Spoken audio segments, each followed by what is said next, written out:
ఒక అభిమాని లో నిందితుడిగా ఉన్న కన్నడ స్టార్ హీరో దర్శన్ ఎప్పటి నుంచో కూడా జైల్లో ఉన్నాడు. ఇప్పుడు అతను మరిన్ని చిక్కులు ఎదుర్కొనే అవకాశం కనిపిస్తున్నట్టుగా ఉంది. అసలు ఈ కేసుకు సంబంధించి ఒకసారి అప్డేట్ ఏ విధంగా ఉందో చూద్దాం.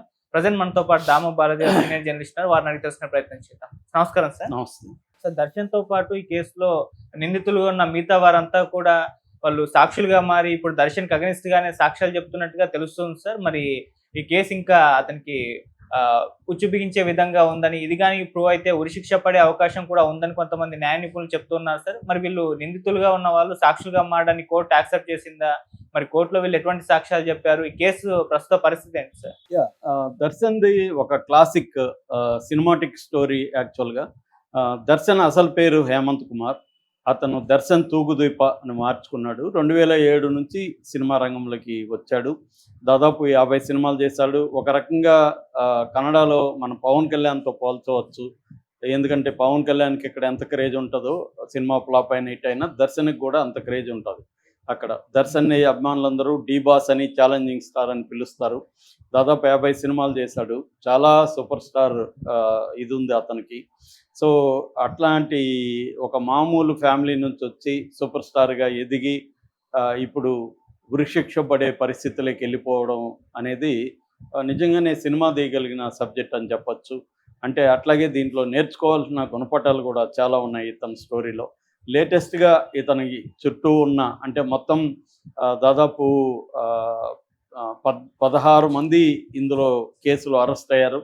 ఇందులో accused number 8, accused number 10. Accused number 8 Ravishankar, accused number 10 Vinay, accused number 13 Pradosh. ఈ ముగ్గురు కలిసి కోర్టులో అప్రూవల్ పిటిషన్ వేశారు. ఈ ముగ్గురు కూడా జైల్లో ఉన్నారు. వీళ్ళు కోర్టులో ఇప్పుడు పిటిషన్ వేశారు.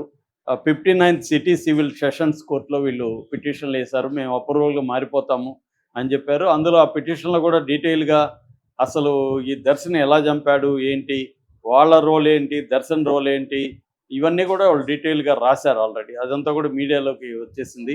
సో ఈ నేపథ్యంలో అసలు ఈ హత్య కేసు ఏంటి, ప్రజెంట్ ఇతని పరిస్థితి ఏంటి, ఇతని ఫ్యూచర్ ఏంటి, ఎలాంటి శిక్షలు పడే అవకాశం ఉంది, ఈ విషయాల గురించి మాట్లాడుకున్నాం. యాక్చువల్గా దర్శన్ 2003లోనే ఒక బంధువుల అమ్మాయి విజయలక్ష్మి, అంటే అప్పటికే సినిమాల్లోకి పెద్దగా రాకముందే బంధువుల అమ్మాయి విజయలక్ష్మి అనే అమ్మాయిని పెళ్లి చేసుకున్నాడు. వాళ్ళకి వినీష్ అనే ఒక కొడుకు కూడా ఉన్నాడు. అయితే 2015 నుంచి దర్శన్కి పవిత్ర గౌడ అనే ఇంకొక కన్నడ యాక్ట్రెస్తో అఫైర్ మొదలైంది. అంతకుముందే భార్యాభర్తల మధ్య గొడవలు 2011 నుంచే గొడవలు ఉన్నాయి. 2011లోనే అప్పటికింకా పవిత్ర గౌడ ఇతని జీవితంలోకి రాలేదు. రాకముందే ఇతను భార్యను కొట్టడం, రగ్గడిగా ప్రవర్తించడం, రూటుగా ప్రవర్తించడం చేత భార్య కంప్లైంట్ ఇచ్చింది. 2011లో డొమెస్టిక్ వైలెన్స్ కేసు ఇతని మీద పెట్టి ఇతన్ని 14 రోజులు జైల్లో పెట్టారు. అప్పుడు డొమెస్టిక్ వైలెన్స్ కేసులో మళ్ళీ కాంప్రమైజులు జరిగాయి. కొడుకున్నాడు కాబట్టి మళ్ళీ వాళ్ళిద్దరు కలిసిపోయారు. అయినప్పటికీ ఇతను ఈ పవిత్ర గౌడ్తో అఫైర్ కంటిన్యూ చేస్తున్నాడు 2015 నుంచి. అయితే ఏమైందంటే లేటెస్ట్గా 2024లో జనవరిలో ఈమె పవిత్ర గౌడ్ ఒక కొలేజ్ వీడియో, వీళ్ళిద్దరూ రకరకాలుగా ఉన్న కొలేజ్ వీడియోని తన ఇన్స్టాగ్రామ్లో షేర్ చేసింది. ఆవిడ 10 ఏళ్ళు అయింది మా అఫైర్ స్టార్ట్ అయ్యాను ఓపెన్గానే ఆమె షేర్ చేసింది. అప్పట్లో రాష్ట్రంలో అదొక పెద్ద సంచలనంగా మారింది. ఆమె ఓపెన్గా ఇలా క్లెయిమ్, ఇతను ఆల్రెడీ పెళ్ళై భార్యతో ఉన్నాడు, మరోపక్క ఈవిడ మా ఇద్దరికి 10 ఏళ్ళ అనుబంధం అని చెప్పి ఆమె ఓపెన్గా పెట్టడంతో పెద్ద గొడవలైంది. అభిమానులంతా కూడా ఈ ఆమెకి యాంటీగా మారిపోయారు. ఇతని అభిమానులందరూ కూడా మా హీరో కాపురాన్ని ఈవిడ కూల్చింది అన్న యాంగిల్లో ఈవిడిని నెగిటివ్గా మాట్లాడడం మొదలుపెట్టారు.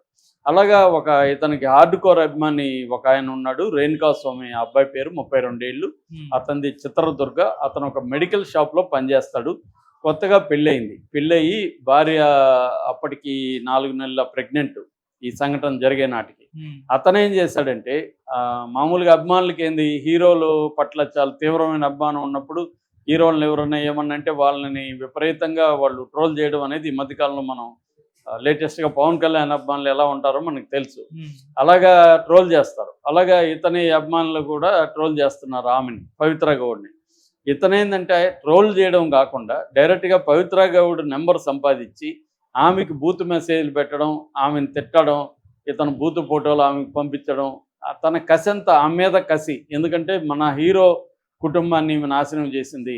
అంటే హీరో ఏమో మంచోడు, హీరోతో అఫేర్ పెట్టుకున్న ఆవిడ దుర్మార్గురాలు అన్న యాంగిల్ జనరల్గానే సమాజంలో కాపురాలు కూల్చేసి స్త్రీలే అన్నట్టుగా మాట్లాడతారు. భార్యలు కూడా భర్తని అనలేక భర్తతో అఫేర్ పెట్టుకున్న వాళ్ళని కొట్టడం, వాళ్ళ మీదకి వెళ్ళడం, వాళ్ళ మీద దుష్ప్రచారం చేయడం చూస్తుంటాం. హీరోల అభిమానులు కూడా ఇదే పరిస్థితి. దీనికి ప్రధాన కారణం ఏంటంటే మనకి ఉన్న పేట్రియార్కల్ పితృస్వామ్య భావజాలం. ఈ భావజాలంలో జనరల్ పరంగా స్త్రీలనే విలన్లుగా చూసే ఒక సంప్రదాయం మనకుంది.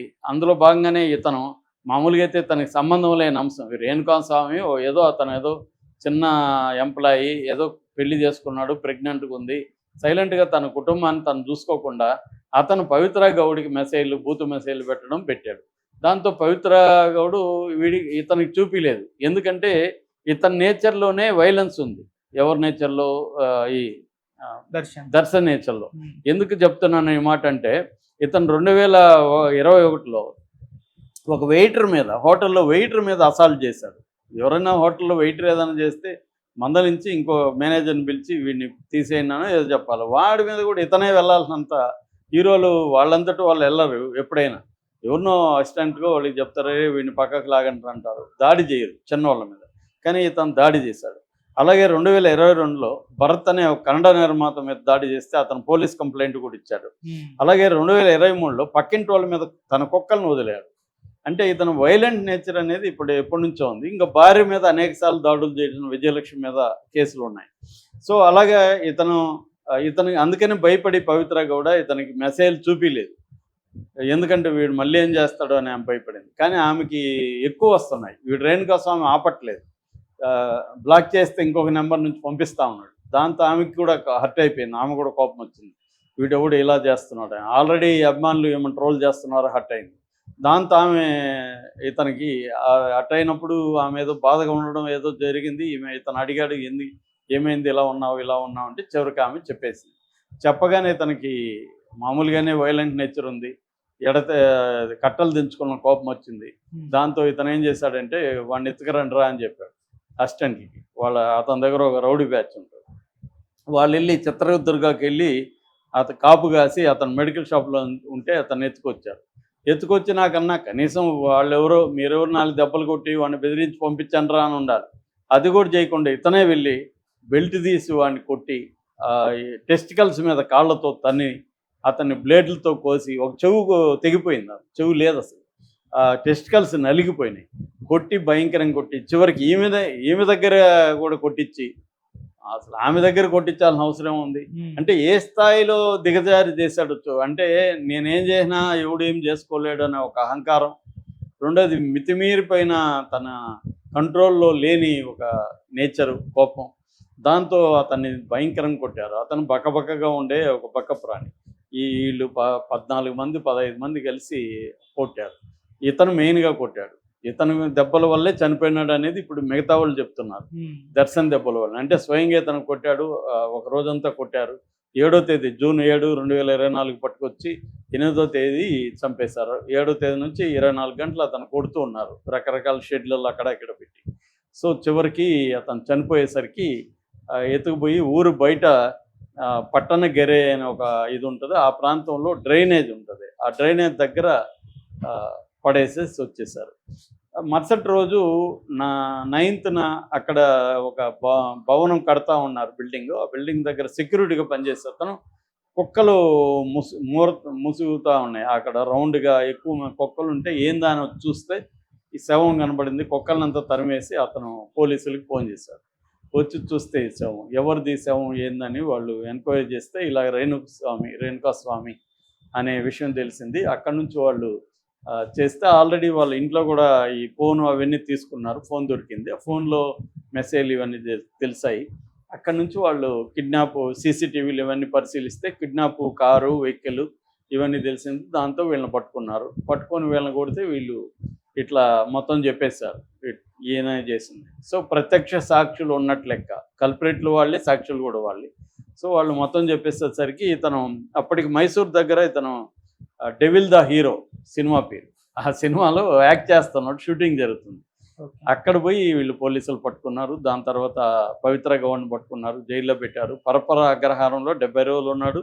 డిసెంబర్ చివరిలో ఇతనికి బెయిల్ వచ్చింది. బెయిల్ వచ్చిన కొద్ది రోజులకే మళ్ళీ బెయిల్ క్యాన్సిలేషన్ పిటిషన్ వేశారు. దాంతో మళ్ళీ బెయిల్ క్యాన్సిల్ అయింది. తర్వాత మళ్ళీ పరపన అగ్రహారంలో ఉన్నాడు. అక్కడ కూడా ఇతని మీద వివాదాలు ఉన్నాయి. అక్కడ మంచిగా కుర్చీలో కూర్చొని ఇతను దర్జాగా ఉంటున్నాడు జైల్లో. అన్ని రకాల సౌకర్యాలు ఉన్నాయి. పరపన అగ్రహంలో విమర్శలు వచ్చాయి. సో ఇలాగా జరుగుతుంది. ఇప్పుడేంటంటే ఇతనికి వీళ్ళు ముగ్గురు, ఈ ప్రదోషు, రవిశంకర్ అని వినయ్, ఈ ముగ్గురు అప్రూవల్గా మారిపోయారు. అప్రూవల్గా మారిపోయేసరికి ఇప్పుడు వీళ్ళ వాంగ్మూలం అనేది చాలా స్ట్రాంగ్గా ఉంటుంది. అయితే వీళ్ళు కూడా చంపిన వాళ్ళలో ఉంటే వీళ్ళు అప్రూవల్గా మారడం కరెక్టా అన్న చర్చ అయితే నడుస్తుంది. కానీ మనకి ఇక్కడ వివేకానంద రెడ్డి కేసులో నేనే గొడ్డలతో ఇలా నరికానని చెప్పుకుంటున్న అతను దస్తగిరిని కూడా అప్రూవల్గా మార్చారుగా.